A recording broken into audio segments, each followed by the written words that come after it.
அதிகாரியை கண்டிச்சு போராட்டத்துக்கு தயாராகும் ஊழியர்கள். கட்சிக்காரங்க கோரிக்கையை நிறைவேத்தினா சிக்கலாகிடுமேன்னு சிஎம் யோசனையில இருக்காராமோய் என்று விவாதத்தை ஆரம்பித்தார் குப்பண்ணா. அவர் யோசிக்கிற அளவுக்கு கட்சிக்காரங்க என்ன கோரிக்கை வச்சாங்களாம்பா என்றார் அக்பர் பாய். கட்சியில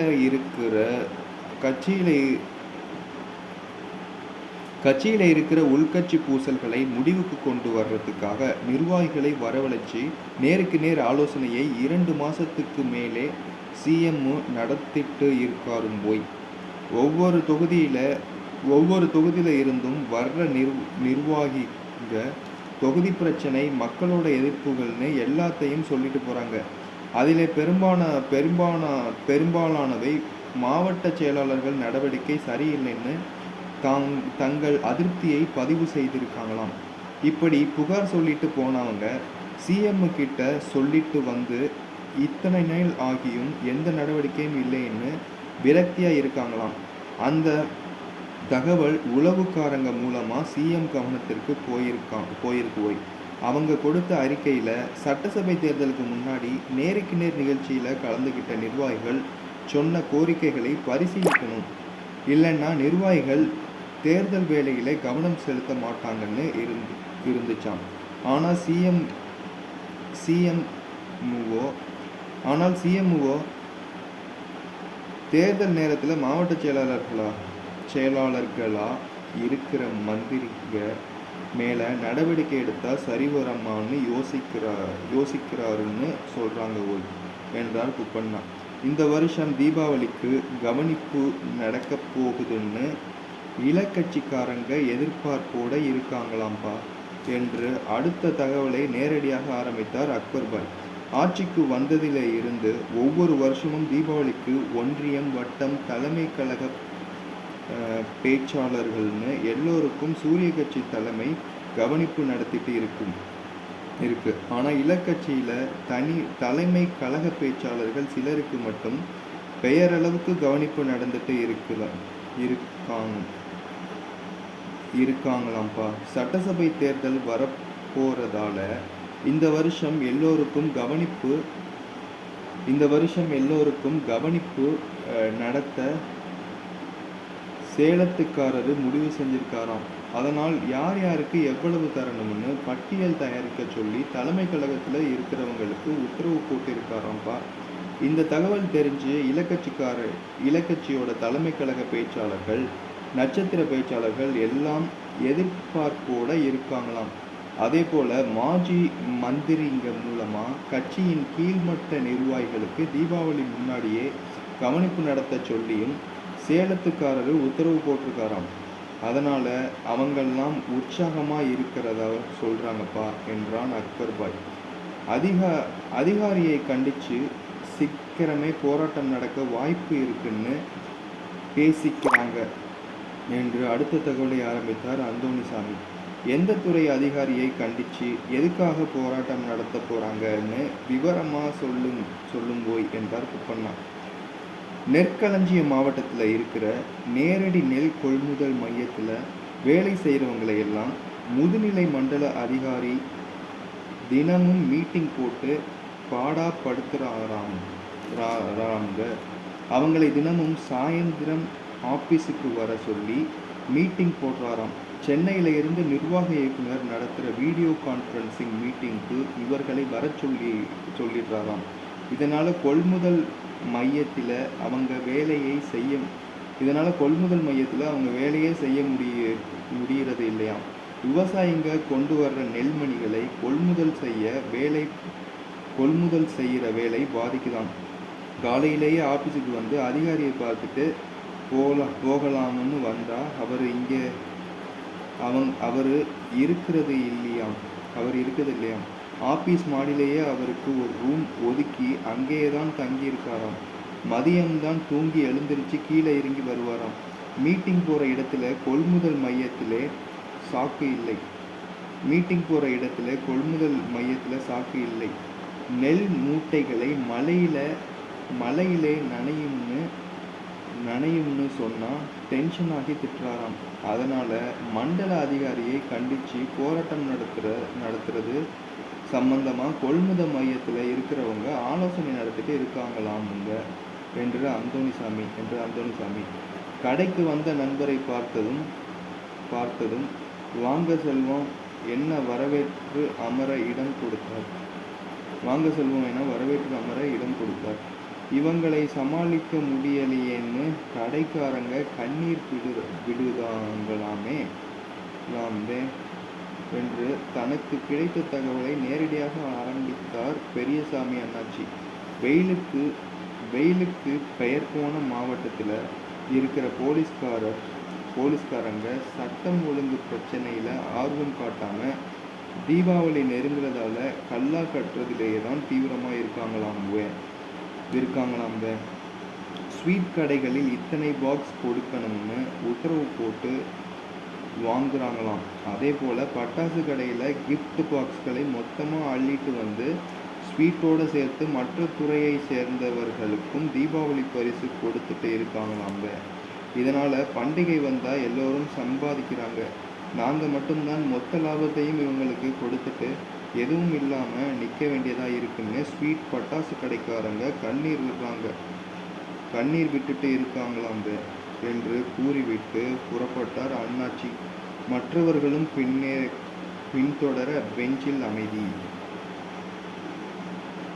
தேர்தல் நேரத்தில் மாவட்ட செயலாளர்களாக இருக்கிற மந்திரிங்க மேலே நடவடிக்கை எடுத்தால் சரி வருமானு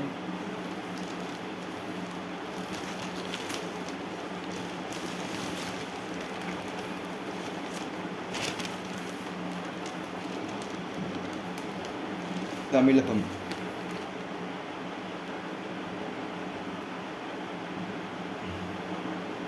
தொலைச்சிடுவேன். ராமதாஸுக்கு ஏதாவது ஆனால் வேடிக்கை பார்க்க மாட்டேன். எல்லோரும் வந்து பார்த்துட்டு போக அவர் என்ன காட்சி பொருளா? பாமக நிர்வாகிகள் கூட்டத்தில் அன்புமணி ஆவேச பேச்சு. சென்னை பனையூரில் உள்ள பாமக அலுவலகத்தில் நடந்த மாநில நிர்வாகிகள் கூட்டத்தில் கட்சியின் தலைவர் அன்புமணி பேசினார். அருகில் வக்கீல் பாலு மற்றும் நிர்வாகிகள்.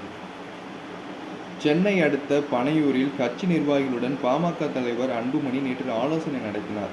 இதில் பொதுச் செயலாளர் வடிவேல் ராவணன், பொருளாளர் திலகபாமா, வக்கீல் பாலு, மாவட்ட நிர்வாகிகள் உட்பட பலர் கலந்து கொண்டனர். கூட்டத்தில் அன்புமணி பேசியது, பாமக நிறுவனர் ராமதாஸ் நல்ல உடல் நலத்துடன் நன்றாக இருக்கிறார். மருத்துவமனைக்கு செக்கப் செய்யத்தான் சென்றார். இப்போது நன்றாக இருக்கிறார். ஆனால் அதை வைத்து கொண்டு அவருக்கு உடல்நலம் சரியில்லை, அவரை வந்து பாருங்கள் என்று எல்லோருக்கும் சொல்லி வரவழைத்திருக்கிறீர்கள். அவருக்கு 87 வயதாகிறது. காலில் ஆஞ்சியோகிராம் செய்திருக்கிறார்கள். இதற்கு யாரோ வந்து பார்த்து விட்டு போகிறார்கள். ராமதாஸ் என்ன காட்சி பொருளா? வந்து பார்த்துட்டு போங்க என எல்லோரையும் அழைக்க. அவருக்கு பாதுகாப்பு வேண்டாமா? நான் இருக்கும்போது அவர்களை காரிடர் வரை கூட விடமாட்டேன். இப்பொழுது பாத்ரூமில் இருந்தால் கூட போன் போட்டு கொடுக்கிறார்கள். ராமதாஸுக்கு ஏதாவது ஆச்சுன்னா தொலைச்சிடுவேன். சும்மா இருக்க மாட்டேன். வேடிக்கை பார்த்து கொண்டிருக்கிறேன்னு நினைச்சிட்டு இருக்காங்க. மனசுல வெறி கோபத்தோடு தான் இருக்கிறேன். ராமதாஸை வைத்து டிராமா செய்கிறார்கள். மாவட்ட செயலாளர்களுக்கு இன்னும் 20 நாட்கள் மட்டுமே அவகாசம் கொடுக்கிறேன். தீபாவளிக்கு முன் எவ்வளவு உறுப்பினர்களை சேர்க்கிறீர்கள் என பட்டியல் தர வேண்டும். அதன்பின் சிறை நிரப்பும் போராட்டத்துக்கு தயாராக வேண்டும். சுற்றுப்பயணம் சென்றபோது எல்லா ஊர் கோயில்களுக்கும் சென்று தரிசனம் செய்தேன். நாகூர் தர்காவுக்கும் போனேன். திமுகவில் நம்பர் 1 ஃபோன் செய்து அவருக்கு ஏன் வரவேற்பு கொடுத்தீர்கள் என்று கேட்டிருக்கிறார்.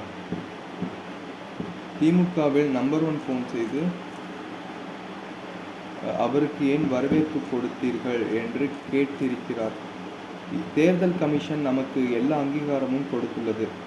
சின்னம் ஏ ஃபார்ம் பி ஃபார்ம்களில் கையெழுத்து போட அதிகாரம் கொடுத்துள்ளனர். இதனால் கூட்டணி சம்பந்தமாக பேசிக் கொண்டு இருக்கிறோம். விரைவில் நல்ல அறிவிப்பு வரும். களத்தில் இறங்குங்கள், வேகமாக பணியாற்றுங்கள். இவ்வாறு அவர் பேசினார். 5ஆம் வகுப்பு மாணவி மீது கொடூர தாக்குதல். தலைமை ஆசிரியைக்கு எதிராக போராட்டம். சென்னை மடிப்பாக்கம் அருகே புழுதிவாக்கம் ராகவன் நகரில் சென்னை மாநகராட்சி தொடக்கப்பள்ளி உள்ளது. இந்த பள்ளியில் 5ஆம் வகுப்பு படிக்கும் மாணவி ஒருவர் நேற்று முன்தினம் மதியம் வகுப்பறையில் எழுதி கொண்டு இருக்கும்போது பேனாவை திறந்து அதில் இருந்த மையை தரையிலும் யூனிஃபார்மிலும் கொட்டி விளையாடியதாக கூறப்படுகிறது. இதையடுத்து பள்ளி தலைமை ஆசிரியர் இந்திரா, இங்க் பேனா கொண்டு வரக்கூடாது என்பதை மீறி எதற்காக கொண்டு வந்தாய் என்று கண்டித்துள்ளார். அத்துடன் தரையில் கொட்டிய மை கரையை சுத்தம் செய்யும்படி கூறி மாப், கைப்பிடி கம்பால் மாணவியின் கை கால்களில் அடித்துள்ளார். பள்ளி முடிந்து வீட்டுக்கு சென்ற மாணவி நடந்ததை தாயிடம் கூறினார். மகள் உடலில் பல இடங்களில் காயங்களுடன் வீக்கம் இருந்ததை பார்த்து தாய் அதிர்ச்சி அடைந்தார். இதையடுத்து மகளை மருத்துவமனைக்கு அழைத்துச் சென்றார். அங்கே சிறுமிக்கு சிகிச்சை அளிக்கப்பட்டது. இந்நிலையில் மனைவியின் தாய் மற்றும் உறவினர்கள் பள்ளிக்கு நேற்று காலை 10 மணிக்கு வந்தனர். பள்ளிவாசலில் அமர்ந்து முற்றுகை போராட்டத்தில் ஈடுபட்டதுடன் தலைமை ஆசிரியைக்கு எதிராக கோஷமிட்டனர். இதையறிந்து மடிப்பாக்கம் போலீசார் மற்றும் மாநகராட்சி தொடக்கப்பள்ளி உதவி கல்வி அலுவலர் ஆகியோர் அங்கே சென்று விசாரித்தனர். தலைமை ஆசிரியை அடித்ததால் மாணவி உடலில் ஏற்பட்ட வீக்கங்கள் குறித்த போட்டோக்களை மாணவியின் தாய் காட்டினார். இதையடுத்து தலைமை ஆசிரியை மீது துறை ரீதியாக நடவடிக்கை எடுக்கப்படும் என்று உதவி கல்வி அலுவலர் கூறி சமாதானம் செய்தார். அதனால் முற்றுகை போராட்டத்தை கைவிட்டு கலைந்து சென்றனர். சென்னை மடிப்பாக்கம் அருகே மாநகராட்சி அரசு பள்ளியில் 5ஆம் வகுப்பு மாணவியை தரை துடைக்கும் மாப் கம்பால் தலைமை ஆசிரியர்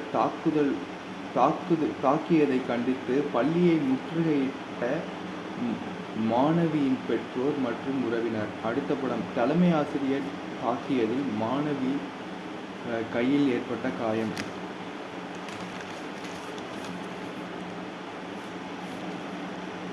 வக்கீல் பின்னணியில் பாஜ திருமாவளவன் குற்றச்சாட்டு. சுப்ரீம் கோர்ட் தலைமை நீதிபதி ஆர்.பி. கவாய் மீது வக்கீல் ஒருவர் காலணி வீசியதால்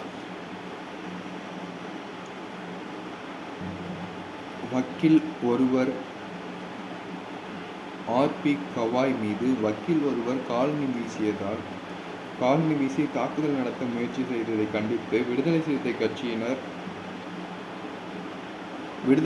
கட்சி சார்பில் கண்டன ஆர்ப்பாட்டம் ஐகோர்ட் வாசலில் நடந்தது. இந்த ஆர்ப்பாட்டத்தை முடித்துக் கொண்டு விசிக தலைவர் திருமாவளவன் காரில் சென்றபோது காருக்கு முன் சென்று கொண்டிருந்த பைக் மீது திருமாவளவன் கார் மோதியதாக கூறி அந்த பைக்கில் சென்ற வக்கீல் வாக்குவாதத்தில் ஈடுபட்டார். இதனால் விடுதலை சிறுத்தைகள் கட்சியினர் ஆத்திரமடைந்து அந்த வக்கீலை தாக்கினர்.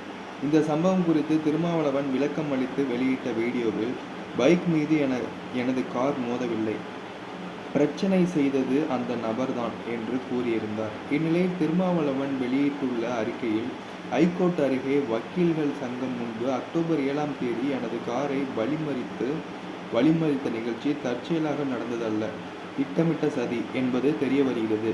RSS மற்றும் பாஜகவினர் இதன் பின்னணியில் உள்ளனர் என்று எங்கள் விசாரணையில் உறுதிபட தெரிகிறது.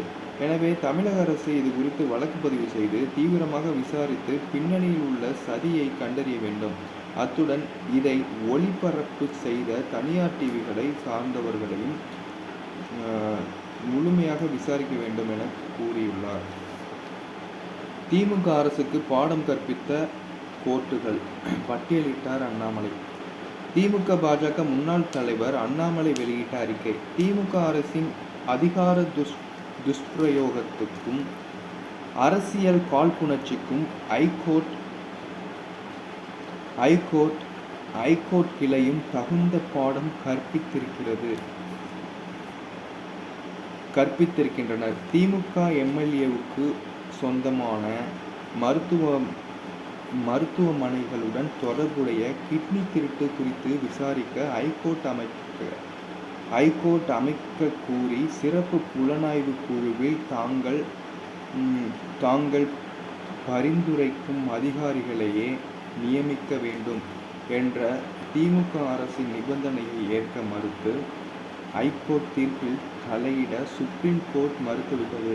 திமுக எம்எல்ஏவுக்கு எதிராக விசாரணை குழுவில் திமுக அரசு பரிந்துரைக்கும் அதிகாரிகளை நியமிக்க வேண்டும் என்ற திமுகவின் நிபந்தனை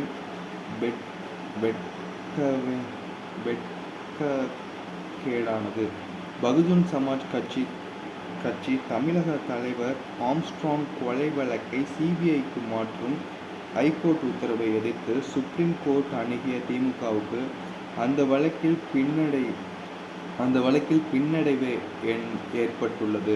ஐகோர்ட் பிறப்பித்த உத்தரவை தடை செய்ய சுப்ரீம் கோர்ட் மறுத்துவிட்டது. ஆம்ஸ்ட்ராங் கொலை வழக்கில் சிபிஐ விசாரணைக்கு திமுக அரசு ஏன் பயப்படுகிறது?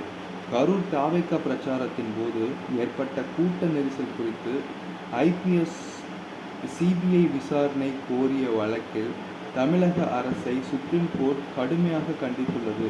கரூர் கூட்ட நெரிசல் வழக்கு ஹைகோர்ட் கிளையில் நீதிபதிகள் பெஞ்ச் விசாரித்த நிலையில் ஹைகோர்ட் தனி நீதிபதி அதை எவ்வாறு விசாரித்தார் என்று சுப்ரீம் கோர்ட் கேள்வி எழுப்பியிருக்கிறது. திருப்பரங்குன்றம் வழக்கில் பின்பற்றப்பட வேண்டிய நடைமுறைகளில் 2 ஐகோர்ட் நீதிபதிகள் மாறுபட்ட தீர்ப்புக்கு பிறகு 3வது நீதிபதியான விஜயகுமார் நீதிபதி ஸ்ரீமதியின் கருத்துகளுடன் உடன்பட்டு சிக்கந்தர் தர்காவில் விலங்குகளை பலியிடுவதை தடை செய்துள்ளார். இந்த மலையை திருப்பரங்குன்றம் மலை என்றே தொடர்ந்து அழைக்க வேண்டும். இப்படி ஒரே நாளில் டில்லி முதல் மதுரை வரை திமுகவின் மனசாட்சியை விட வேகமாக நீதியும் தர்மமும் திமுகவை துரத்தி கொண்டிருக்கின்றன. இவ்வாறு அதில் தெரிவித்துள்ளார். சென்னை 3 நாட்களுக்கு கனமழை. சென்னை மண்டல வானிலை ஆய்வு மையம் வெளியிட்ட செய்திக்குறிப்பு. வட தமிழக கடலோர பகுதிகளில் மேல் வளிமண்டல கீழடுக்கு சுழற்சி நிலவுகிறது. மேலும் வடக்கு ஆந்திரா மற்றும் அதை ஒட்டிய பகுதிகள் மீது வளிமண்டல கீழடுக்கு சுழற்சி நிலவுகிறது. அதன் காரணமாக 11ஆம் தேதி இன்று நீலகிரி மாவட்டத்தில் ஓரிரு இடங்களில் மிக கனமழை பெய்ய வாய்ப்புள்ளது. கோவை மாவட்ட மலைப்பகுதிகள், திருப்பூர், திண்டுக்கல், தேனி, மதுரை, சிவகங்கை, தருமபுரி, சேலம், திருவண்ணாமலை, திருப்பத்தூர் மாவட்டங்களில் ஓரிரு இடங்களில் கனமழை பெய்ய வாய்ப்புள்ளது. 12ஆம் தேதி கோவை மாவட்டம் மலைப்பகுதிகள், நீலகிரி, ஈரோடு, திருப்பூர், திண்டுக்கல், தேனி, தென்காசி மாவட்டங்களில் ஓரிரு இடங்களில் கனமழை பெய்ய வாய்ப்புள்ளது. 13ஆம் தேதி கோவை மாவட்ட மலைப்பகுதிகள், நீலகிரி, திண்டுக்கல், தேனி மாவட்டங்களில் ஓரிரு இடங்களில் கனமழை பெய்ய வாய்ப்புள்ளது. இவ்வாறு அதில் தெரிவிக்கப்பட்டுள்ளது. கூட்டம் இல்லாத ரங்கநாதன் தெரு. பகல் நேரத்தில் அதிக வெயில், மாலை நேரத்தில் மழை என்பதால் சென்னை தீநகர் ரங்கநாதன் தெரு தீபாவளி பரபரப்பு இல்லாமல் வழக்கம் போலவே காணப்படுகிறது. துணி மற்றும் பொருட்கள் வாங்க மக்கள் ஆர்வம் காட்டவில்லையே. தமிழகத்தில் தொடரும் வெடிகுண்டு மிரட்டல். மர்ம நபர்களை நெருங்க திண்டாடுவது போலீஸ். முதல்வர் ஸ்டாலின், அமைச்சர்கள், எதிர்க்கட்சி தலைவர் பழனிசாமி, நடிகர்கள் வீடுகளுக்கும் தலைமைச் செயலகம், டிஜிபி அலுவலகம், பாஜ, அதிமுக கட்சி அலுவலகங்கள், ரயில்வே ஸ்டேஷன், பஸ் ஸ்டாண்ட், விமான நிலையம் உட்பட மக்கள் அதிகம் கூடும் இடங்களில் வெடிகுண்டு வைத்திருப்பதை மிரட்டல் விடுவது சமீபத்தில் அதிகரித்துள்ளது. கடந்த ஜனவரி மாதம் சென்னையில் 13 பள்ளிகளுக்கு இமெயில் மூலமாக வெடிகுண்டு மிரட்டல் வந்தது. அதன் பின் 2 ஆண்டுகளாக தினமும் இமெயிலில் வெடிகுண்டு மிரட்டல்கள் வருவது தொடர்கிறது. இதுவரை 200க்கும் அதிகமான ஐடிக்களில் இருந்து மிரட்டல்கள் வந்துள்ளன.